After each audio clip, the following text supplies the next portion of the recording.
Salve, camaradas! O tema do vídeo de hoje é Taylor Swift, Rui Mauro Marini e o capitalismo dependente.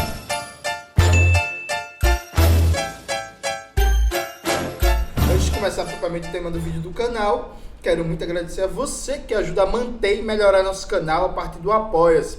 Seu apoio é fundamental para a gente continuar o nosso trabalho. Note, o vídeo de hoje, começa com o nome aí da Taylor Swift, cantora, que eu nunca ouvi uma música. E aí eu falo isso, não é pelo time, não é porra nenhuma, não é porque é isso, eu nunca ouvi mesmo e não fui atrás. Eu gosto da diva pop, Eu escuto Britney, escuto Shakira, escuto Beyoncé, escuto Nicole Scherzinger do Pussycat Dolls, Mariah Carey e tal, mas esse negócio de Taylor Swift não é da minha época, isso é coisa pra quem é jovem e pro presidente do Chile, que é um liberal safado. E aí, essa cantora tá no Brasil. Tá no Brasil não, vai vir pro Brasil, fazer uma turnê aí. E aí tá sendo muito comentada a questão de ingressos, faturamentos e tal. E eu vi uma notícia que eu acho muito bom pra gente pensar uma das dinâmicas do capitalismo dependente, que é a constante transferência de riquezas para o centro do sistema, e como os centros imperialistas do sistema mundial funcionam de maneira permanente em todas as áreas como receptora de riqueza. Ou seja, sabe aquela imagem que você tem uma drenagem de riquezas da América Latina, da África e da Ásia e tal, para a Europa e para Estados Unidos / Canadá? Mais ou menos aquela imagem ali. Tipo, claro que essa imagem tem algumas questões de desatualização, Enfim, tem o papel da China, por aí vai. Mas enfim, é basicamente pensar como a periferia do sistema capitalista atua de maneira permanente para a transferência de riqueza. E isso a gente vai ler aqui a matéria. Deixa eu conseguir abrir aqui. Ctrl+Tab, aqui. Vê só. A cantora Taylor Swift, que é um nome muito difícil de pronunciar, virá ao Brasil em novembro para 5 shows, 2 no Rio de Janeiro e 3 em São Paulo, com a turnê The Eras Tour. Ela vem tal. Aí chega na parte importante, Como a turnê mais rentável de todos os tempos. Nos Estados Unidos foram mais de 140 mil espectadores, apenas 2 primeiros shows por lá, e a cantora está faturando 10 milhões de dólares por show. É que chega na parte interessante. Segundo dados do Billboard, essa já é a terceira turnê mais rentável, atrás da turnê DVD do Ed Sheeran, não conheço, e da turnê 360 da banda U2, que eu só conheço de nome, nunca ouvi uma música. No entanto, o número pode ser ainda maior, já que os shows na Europa e na América Latina ainda não entraram nessa conta. A expectativa é que a turnê ultrapasse o faturamento de 1 bilhão de dólares. E se isso ocorrer, Taylor será a primeira artista a ultrapassar esses números. Aí veja, uma cantora dos Estados Unidos está fazendo shows pelo mundo, inclusive shows na América Latina, e está faturando milhões, mas pode chegar até a 1 bilhão. O que isso mostra enquanto sintoma? Vamos lá. Existe uma divisão internacional do trabalho. Essa divisão internacional do trabalho, que é imperialista, alguns países são potências industriais, científico-técnicas, educacionais, culturais e dominam o mercado global nas suas respectivas áreas. E fazem com que todos os outros países do mundo, em níveis diferentes, porque, a Espanha, por exemplo, não é um país central do capitalismo. A Espanha não é ponta de lança industrial, tecnológica, em praticamente área nenhuma. Mas a Espanha não é um país dependente como o Brasil ou como a Argentina. A Espanha estaria na cadeia, numa posição intermediária na cadeia imperialista, por exemplo. Mas faz com que, grosso modo, todos os países do mundo sejam consumidores da produção dos países imperialistas. Então, é basicamente aquele exemplo clássico, O Brasil produz minério de ferro e compra o processado dos Estados Unidos, do Japão, da China, da Coreia. Outro dia desse, Don Ellen, cantor, rapper, estava comentando que alguns cabos de som em que o minério é encontrado aqui no Brasil, a gente extrai, Uma empresa que extrai, normalmente a Vale, extrai, vende para uma empresa dos Estados Unidos e a gente compra o cabo de volta, importado em dólar. Então tem esses exemplos clássicos que são muito visíveis, na indústria na produção de carros, de eletrodomésticos, de celulares, de computadores, de chips, de processadores e tal. Onde é mais ou menos claro essa dinâmica centro-periferia. Alguns países potências industriais, tecnológicas, produtivas, e outros países com economia restrita a produzir commodities, a produzir bens primários, a produzir banana, cacau, café inclusive não processado, minério de ferro, soja, carne de vaca e por aí vai. Só que isso também acontece, gente, no âmbito da cultura. Porque, normalmente, o país que é uma potência industrial, tecnológica, produtiva, também vira uma potência cultural. Ainda que, no mundo pós-Segunda Guerra Mundial, na cadeia imperialista global, os Estados Unidos têm um papel de supremacia extrema. Mas, por exemplo, a França, que é um país central do capitalismo, tem uma indústria cultural muito forte, muito potente, que tem amplitude global. A Coreia do Sul tem uma indústria cultural muito forte, muito potente, que tem amplitude global. O Japão também, e por aí vai. De tal sorte que é muito claro essa transferência de valor, essa coisa da gente produz minério de ferro, soja, laranja, carne de vaca e compra computador, microchip, carros, máquinas e equipamentos, mas isso também acontece no âmbito da cultura. Então, os Estados Unidos, enquanto país líder, centro da cadeia imperialista global, ele tem a indústria cultural mais potente e poderosa do mundo, que tudo que é produzido lá pauta as tendências de consumo global, seja no cinema, seja na música, seja na animação, nos videogames. E consumo global significa transferência de riqueza global. Então veja, um cantor, uma cantora dos Estados Unidos, se faz sucesso lá, necessariamente vai ter um mercado global, possibilidade de acessar. Por quê?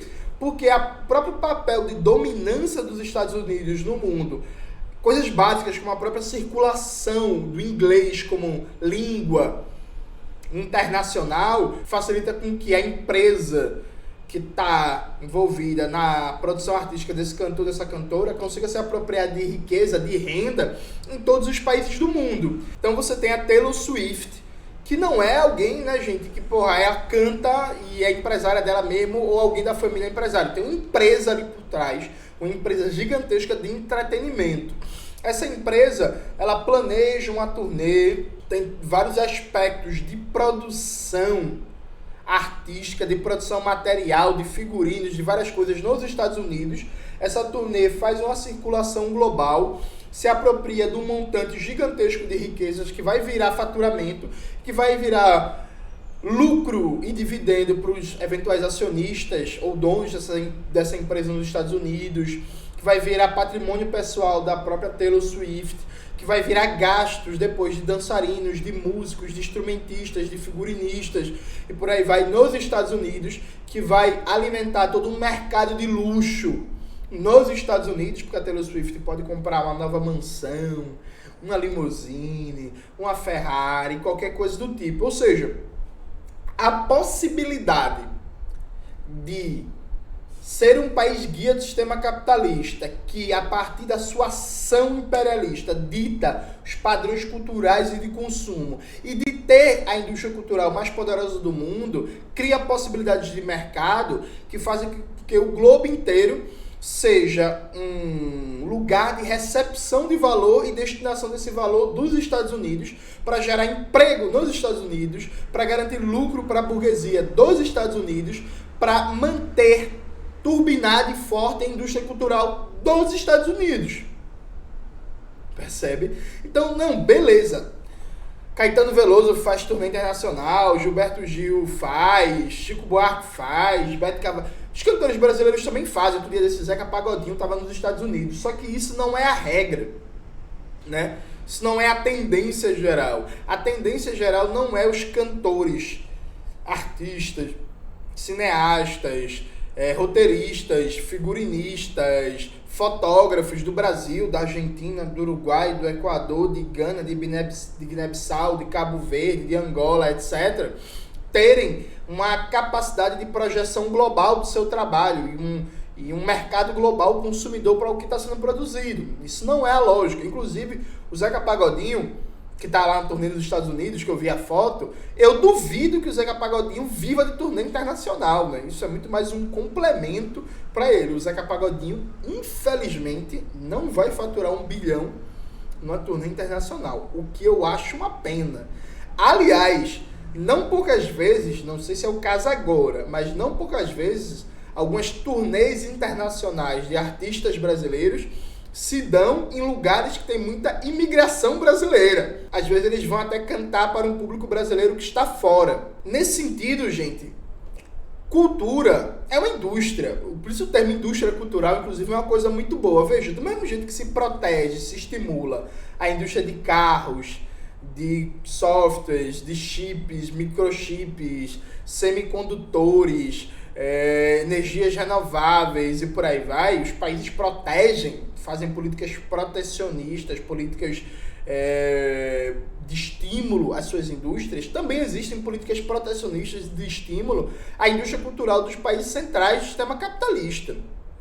Tá ligado? Então isso vai desde coisas mais básicas. Por exemplo, pela posição que os Estados Unidos têm na economia global, há uma demanda muito grande do mercado de trabalho brasileiro pela capacidade de falar inglês. Você tem todo um mercado de escolas de idioma que ensinam majoritariamente inglês. Esse próprio mercado cria condições melhores para o consumo cultural do que é produzido nos Estados Unidos. Mas isso só não basta. No cinema, por exemplo, as grandes empresas fazem uma política de obrigar as salas de cinema a ocuparem 90%, 80%, às vezes 95% das salas de exibição com o filme que elas estão lançando. Tem uma política predatória, que é tipo assim, não é, não, porque o público necessariamente gosta mais. Às vezes nem tanto, mas é uma política também. Você chega no cinema, o cinema tem 15 salas, porra. 13 estão passando Avatar, 10 estão passando Velozes e Furiosos, 14 estão passando o filme da Marvel, tá ligado? Essa imposição também acontece no mercado fonográfico. Então, por exemplo, um artista brasileiro que quiser se adequar ao mercado estadunidense, ele vai ter que mudar seu estilo para aquele mercado. Já um artista estadunidense não vai mudar em nada seu estilo para ser consumido, por exemplo, na América Latina, sabe? No máximo vai ter algumas adaptações cosméticas, mas o centro da sua produção não vai ser transformado radicalmente para tentar consumir esses mercados, porque já existe toda uma predisposição para isso. Então veja, a cultura é também uma indústria.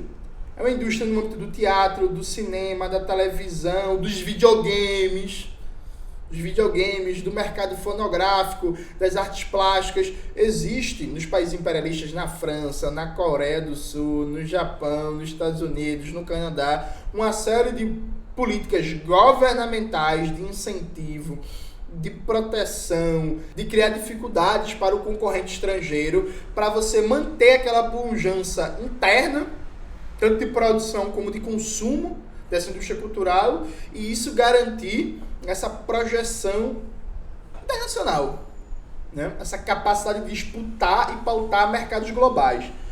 Tem um texto muito bom, que acho que ilustra isso muito bem, do Gabriel Deslandes, no Opera Mundi, sobre o Natal. Ele mostra como os Estados Unidos, no pós-Segunda Guerra, naquele período do Plano Marshall, lutou para importar para a Europa o American Way of Life, o estilo de vida americano, inclusive a Coca-Cola, inclusive o fast food, o padrão alimentar estadunidense, que se relaciona muito, inclusive, com a própria circulação da cultura estadunidense. E os caras lutaram muito para isso, teve tipo assim, luta, enfrentamento, conflito.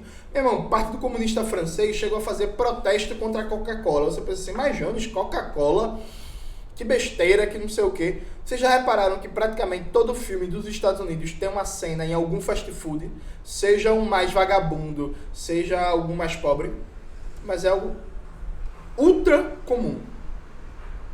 Não pense, isso não é teoria da conspiração, mas também não é por acaso. Há todo um pacote imagético que é vendido a partir da indústria cultural, que se relaciona com vários ramos da própria economia, que dialoga com o padrão alimentar. Então, apareceu uma Coca-Cola, apareceu um fast food em várias cenas de filmes de séries estadunidenses, normaliza o próprio consumo de fast food de Coca-Cola em economias que até, por exemplo, 40, 50 anos atrás não tinham esse padrão alimentar. Eu vou colocar aqui esse texto da Revista All para vocês lerem, que vale muito a pena. Então veja, a Taylor Swift, a turnê dela, é muito bom para ilustrar no âmbito da cultura como essa potência da indústria cultural dos países capitalistas, estimulada, repito, com muito apoio e política governamental, tem um mercado global para recepcionar, capturar valor e transferir para os centros do sistema imperialista, e que a riqueza, a pujança desse centro depende dessa transferência permanente de riqueza da periferia.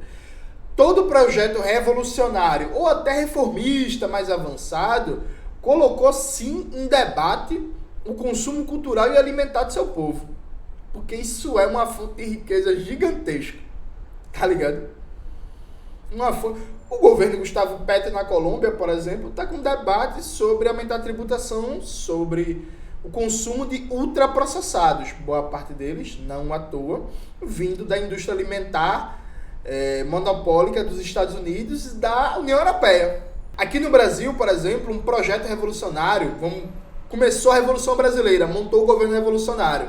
Uma das políticas do governo deveria ser estimular o consumo de feijão e macaxeira, desestimular o consumo de fast food, estimular o consumo de música brasileira com as características nacionais e desestimular o consumo cultural estrangeiro. E veja, estou falando desestimular, não estou falando de proibir, estou falando de censurar, desestimular enquanto política econômica.